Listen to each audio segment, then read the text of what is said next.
À chacun son métier. Jean Gaba est coordonné depuis d'une décennie. Malgré les péripéties, l'activité nourrit son homme. On ne doit pas s'en sortir comment? Vu que l'homme est né pour travailler. Donc on se donne pour s'en sortir.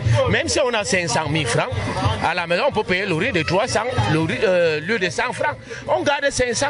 Parce qu'on sait que demain si le rouleau de fil est fini, on va faire comment? On va venir croiser les bras. On fait les efforts pour s'en sortir. On fait des efforts pour s'en sortir. Et nous sommes là longtemps et on continue à travailler. On ne peut pas laisser.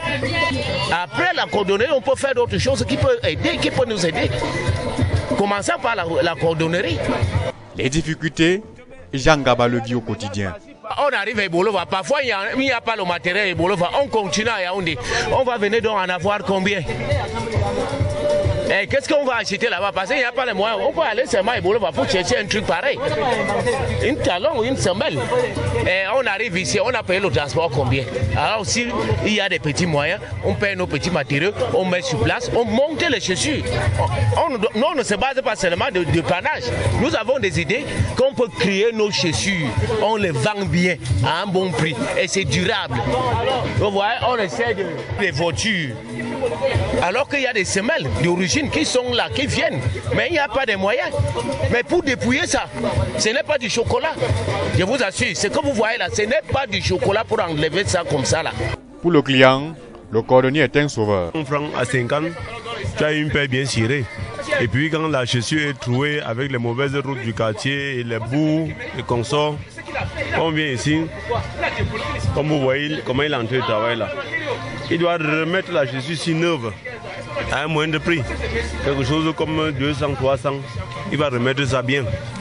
Au-delà de tout, une pêche est tendue aux décideurs. C'est-à-dire, le gouvernement, c'est quoi? Le gouvernement est comme l'enfant qui a un père à la maison. Ça veut dire que quand l'enfant a un père, si la babouche se coupe, s'il n'a pas de possibilités, il dit, papa, j'ai fait un petit job là-bas, on m'a donné 200, ma babouche est coupée, ajoutez-moi 250, si je vais acheter un paire de babouche. Là, c'est comme ça. On ne dit pas que le gouvernement doit venir nous partager l'argent de maison à maison, de nous encourager de ce que nous faisons. On ne demande même pas l'argent, ils peuvent amener le matériel. Il dit, bon, tel, voici le matériel. Et cette matériel, c'est telle somme. Et vous allez rembourser peut-être en 2 mois ou à 1 an. Ah oui? Et là, lorsqu'on travaille en ce moment-là aisément, au lieu d'avoir une petite recette de 1000 francs ou bien de 1500, ça peut nous amener à avoir la recette de 2000, 3000.